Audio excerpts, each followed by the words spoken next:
Yeah, it's interesting because, he did exactly what he said he's going to do. He is an absolute complete fighter. Stand up is beautiful, ground, grappling, everything. This kid's a star. He's on a great 3-fight win streak for sure. All legends that he knocked out. I don't know. I don't know where he sits pound for pound punching power, but moving up a weight class like that and doing what you say you're going to do in the first round and the way he did it is very impressive. He fucking slept Oliveira in round 1 with a nasty 2-piece. Oh, fuck you, you cunt. Why are you so horrible? What a savage this guy is. Wow. First round TKO. As I said, I told you first round TKO. I told you first. He called in Paddy Pimblett and brought him into the cage, and they had to face off. Obviously, they've got a long history together. I know there's a lot of options on the table for Ilia, but when he shows that type of interest in a fight, does that make you want to make it? Well, I don't know who the hell let him in there. That should have never happened. Let's start there. I was already back in my room, or that would have never happened. But I don't know. Yeah, I don't know. I don't really think about that stuff tonight. With Ilia, he was the big betting favorite to do so, but many wondered what he would look like as a lightweight. Turns out pretty powerful still. This was really incredible. Now, I got to tell you, there was no real new skills here. I mean, I've seen jabs and crosses. I've seen hooks. It just turns out there is a power. There is a power that is almost unspeakable. I got to go back to Iron Mike Tyson, quite frankly, when I've seen a guy that can step in regardless of opponent, regardless of age, regardless of experience, and put the... Pleasure to have you upstairs, my friend. Thank you for making a few minutes with us. Yeah, pleasure to be here. What's what a What's week. that mean? Just someone from Liverpool, man. Oh, okay. Right. Yeah. That's right. Paddy, your reaction as you kind of like let these moments sink in the aftermath. And now that the dust has settled on the fight, it's time to look back at what some of the biggest names in the boxing and MMA world had to say about their predictions and analysis. Chael Sonnen approached the Ilia Topuria versus Charles Oliveira matchup with a blend of admiration and intrigue. He admitted that in the past he had underestimated Charles' abilities, but witnessing Charles fight live, even in defeat, changed his perspective. That performance convinced Chael that Charles is incredibly tough to finish or break, making him wonder how realistic it would be for anyone, even a power puncher like Ilia, to knock him out. And critiques that I would give on Charles, just said, Gabriel, come in, this guy, he's the greatest. He's the greatest. He takes care of, he's from the favelas. He takes care of 8 different families. If it wasn't for Charles, they don't have food, and they don't have lights. Like, you're picking on the wrong guy. I saw Charles fight, and I was right up close. I was right up there. There's Dana, where you can see that, right? Dana's at that table. Oop, I'm one behind. So, I mean, I'm in really good seats. But it changed everything. Seeing Charles that close. By the way, it was a fight that Charles lost, but I came out of that, and I got it. I totally got it. It was against Sorokin, and Charles was trying to win the whole time. Charles tried to strangle Sorokin. He was losing the fight. He never quit trying to win. He strangled Sorokin. When Ilia Topuria boldly predicted a first-round knockout over Charles, Chael didn't immediately dismiss the claim. He acknowledged that while fighters often make such predictions, Ilia's words carried extra weight because of his proven record. Having already knocked out elite opponents like Volkanovski and Max Holloway, Ilia's confidence seemed justified, and his statements were not just hype, they were backed by results. Absolutely love it, but Ilia Topuria is never short on confidence. Ilia Topuria comes on, I'm going to knock this guy out. Yeah, I get it. 11 guys are fighting this weekend. You'll probably find 9 of them that have made the same claim within their fight. It's something you just say. All right. Well, unless you're Ilia Topuria and you've been knocking everybody out, if you're Ilia Topuria and you knocked out the reigning BMF champion, who never even been knocked down, Max Holloway, if you're Ilia Topuria and you knocked out Volkanovski, who was ranked #1 pound for pound in our entire industry, then it's a little bit different when you say, I'm going to knock him out. Yet, Chael also pointed out a potential vulnerability in Ilia's approach. He observed that Ilia's move up in weight wasn't due to dominance at his previous division, but rather to escape the rigors of weight cutting. To Chael, this decision hinted at a possible weakness, raising the question of whether Charles could exploit this and expose a deeper flaw in Ilia's game. It's a very interesting spot. Ilia Topuria, who has no known weaknesses, he's never shown us a hole. let us know that the pains and discomforts of making 145 is why he's no longer making 145. And it just created like this weird thing. Okay, wait a minute. So that's his weakness. His weakness is cutting weight. His weakness is the suffering that goes along. He said it was like living in the desert and that he would rather live on the beach. So the man does have a breaking point. We found his breaking point. Even Superman had a kryptonite. What is it? Did Ilia just show us what it is? And there is a little bit of me that feels like that, even though the hypocrisy within me would know no bounds to believe that, because I believe cutting weight is the weakness. So when a guy stops cutting weight, he's therefore solved the problem of his weakness, except in this case, Ilia said it made for a nicer life as opposed to the more torturous life. It's just an interesting phenomenon. Volkanovski weighed in on the fight, calling it a marquee matchup even without Islam Makhachev involved. He highlighted that both Ilia and Charles are high-caliber fighters who bring excitement and skill to the cage. Volkanovski anticipated a wild, action-packed contest, especially since Charles is known for taking risks early. He wondered if Charles would finally alter his strategy and look to grapple early, steering clear of dangerous exchanges with Ilia. And that's the type of fight they're going to do. Charles, being the aggressive guy he is, taking so much risk, it's going to be a fight. But when I want to break this down more, again, we like to, when we talk about fights, we go off what we've seen lately or what we've seen, right? We never really take into consideration what someone's game plan is going to be. Someone can change what they've done in their last 5 fights purely because it's not going to work well against this opponent. Could we see that? Charles Oliveira, does he know that, man, Ilia's powerful? His early chance is knocking me out. I'm not going to give it to him. I might press and look for that takedown, grab a hold of him. I'm bigger, I'm a lightweight. Does he approach it that way? Doesn't even, because a lot of times with Charles, even though he backs his grappling, he will always strike first, then grapple, if that makes sense. So he put himself in danger and be aggressive on the feet and then grab a hold. Will he not do any of that and just shoot, be more defensive till he shoots for the takedown? We will see. He also analyzed how Ilia might adapt his own strategy. In previous fights with Max Holloway and Volkanovski himself, Ilia was forced to chase the knockout. But this time, Volkanovski thought Ilia might choose a more measured approach, possibly fighting defensively and using his full arsenal. He speculated that Ilia could, for the first time, fight off the back foot and questioned how effective he'd be in that new role. Straight away, because the thing about Ilia, he likes the pressure, but he's still very technical. He won't just sit there and just take shots as he's coming forward. He will still have the head movement, be defensive. He will still be pretty clever at that. Like he appreciates the boxing technique and boxing 101. Hit and not be hit, right? So that's sort of how he might approach this. And if that's the case, does he be a little more hesitant because he knows Charles is going to, not hesitant, more defensive? Will he be a little bit more on the back foot? Will he try and turn him rather than just come forward like he had to do with myself and Max Holloway? See, with guys like us, he was thinking, look, my only chance is to knock these guys out. If I try and beat them on a decision, I'm going to lose rounds and lose this fight.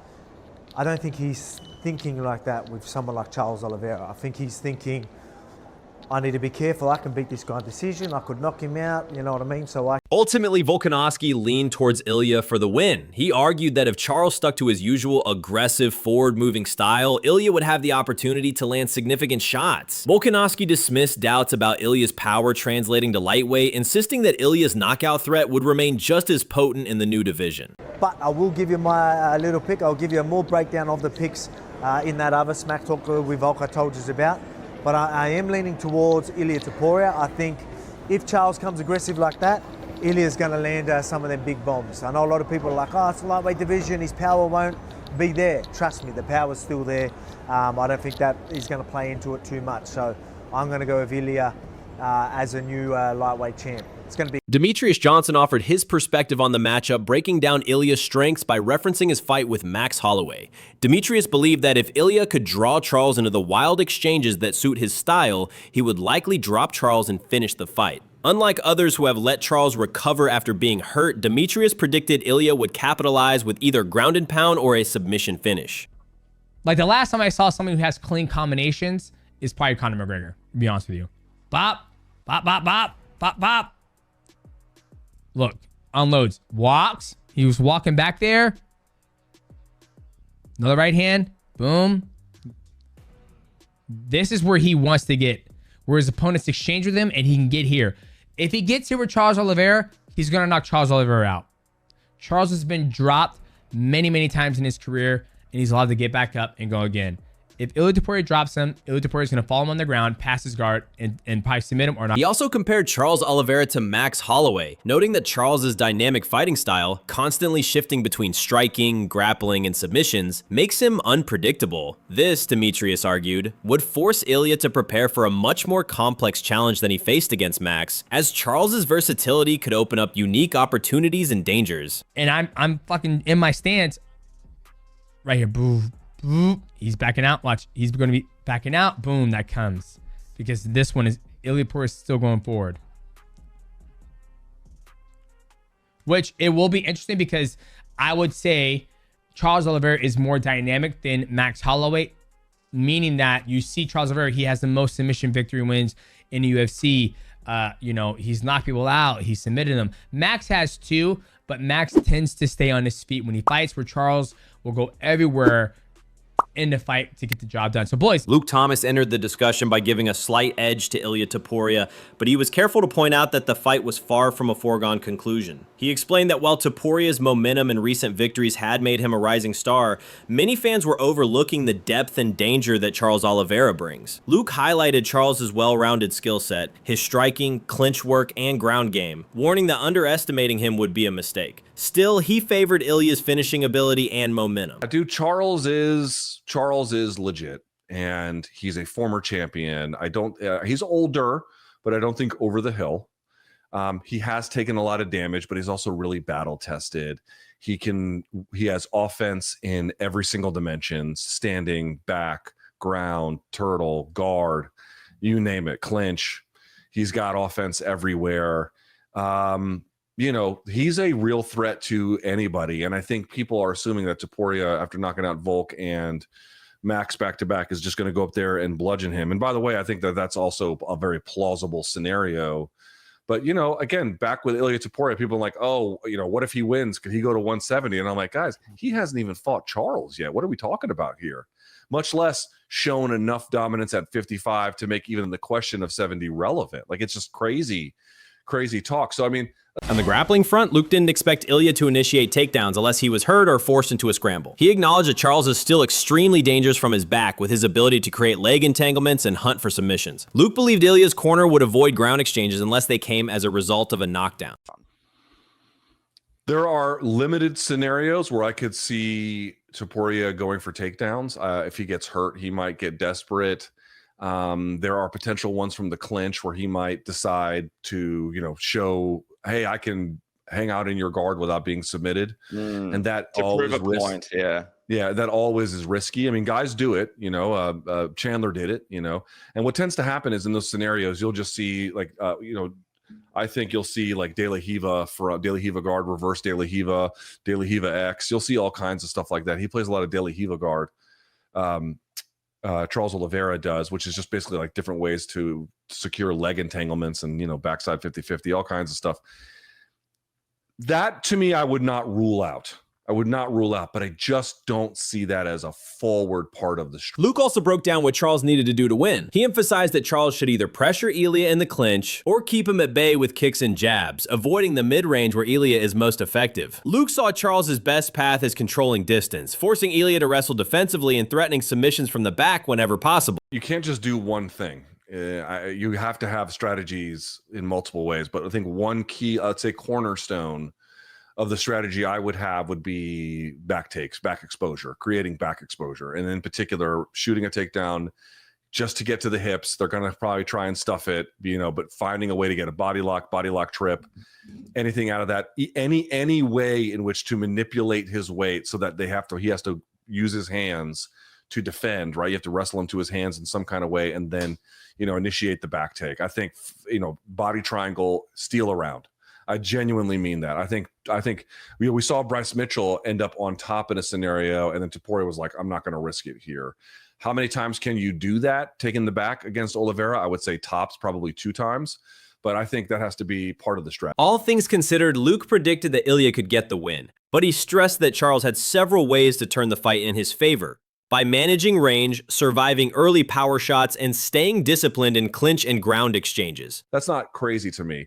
That being said, I probably would still favor Topuria, but I'm definitely going to be watching that fight, you know, with excitement, but nerves as well. It is known how to beat Oliveira, and it's been done several times. But there are enough questions about Ilia at this point that I think should temper some degree of over enthusiasm. After Lou Thomas's nuanced breakdown, Michael Bisping offered his own analysis, and he didn't mince words. Bisping was confident that Ilia Topuria would defeat Charles Oliveira. He pointed out that Charles's tendency to always move forward played directly into Ilia's strengths. Bisping argued that just as Max Holloway and Volkanovski were caught and finished when they pressed forward, Charles would likely suffer the same fate. He insisted this wasn't arrogance, but a logical assessment based on their fighting styles. Normally, Ilia has to hunt people around the octagon. That's why it takes a few minutes. And then when you look at Ilia Topuria, we know about the knockout power. Yeah, he knocked out Volk. Yeah, he knocked out Max Holloway. But guess what? There's actually 8 submissions on there. The man is a very, very good grappler as well. However, a lot of these submissions happen when you've just been dazed and confused, when you've just been rocked. Like when I fought George St. Pierre, okay? Dropped me with a left hook, came to my blind side, put me down. I didn't know what day it was, choked me out, I went to sleep. Did not tap out like a little bitch, mind you. That is just not my style. But speaking of style, that is something that Ilia Topuria has in abundance. Whether it's the way that he fights, or the way that he dresses, or the little bit of a rose that he gives to his opponents in the octagon and all the rest of it, the man's a class act. He's an absolute superstar, and he will go on to become a 2-weight division champion. That is correct, my friends. Bisping also highlighted the benefits of Ilia's move up to 155 pounds. Without the strain of a tough weight cut, Ilia would be stronger, more muscular, and recover faster. Bisping noted that Ilia expected to weigh around 175 to 179 pounds on fight night, meaning Charles wouldn't have any size advantage. This, he believed, would result in a fresher, more powerful Ilia, one who could absorb harder shots and deliver even more devastating ones. I think Charles Oliveira goes forward and he gets caught with something big. Ilia going up to 155 is going to increase the muscle mass, it's going to increase the recovery, it's going to increase the amount of carbs that he can take on through a training camp. He's going to recover better, he's going to be a better athlete. And Oliveira used to be 145 as well, like we talked about. So it's not like he's going to have a massive size advantage. Ilia Topuria is going to be somewhere like 175 pounds, maybe even as high as 179 pounds is what he said this week. So Ilia Topuria's got the punching power anyway. And his final prediction, Bisping saw a knockout victory for Ilia. He envisioned Charles walking forward and getting caught with a decisive blow. Bisping believed Ilia would not only become the new lightweight champion, but could even pursue a second belt in the future. He praised Ilia's calmness, timing, and ability to capitalize on even the smallest mistakes to finish fights quickly. Anyway, I think he's going to be the better athlete. I think he can stop the takedown, and I believe, and you know, and we've all seen it, it only takes one. That's the kind of power he has. Can he drop Charles Oliveira like that? Knock him out cold? That remains to be seen. But my pick is Ilia Topuria will be the lightweight champion. As UFC 317's main event approached, the fan base was sharply divided over the outcome of Ilia Topuria versus Charles Oliveira. Many were convinced that Ilia's speed, precision, and self-belief would result in an early stoppage. Throughout fight week, Ilia maintained that Charles's forward pressure would be his undoing, setting up the big shot. Yet, there was a strong contingent who put their faith in Charles' experience and resilience. With more submission victories than anyone in UFC history, Charles was seen as a constant threat, one who could snatch victory from the jaws of defeat if given even a brief opening. Despite being 36 and having absorbed plenty of damage over his career, Charles' heart and chaotic style made him dangerous at every moment. The fight embodied the classic dynamic of striker versus finisher, with both men offering clear routes to victory. The anticipation was electric, and fans knew that only one would emerge victorious when the dust settled. Who did you pick to win, Charles Oliveira or Ilia Topuria? Share your predictions in the comments below.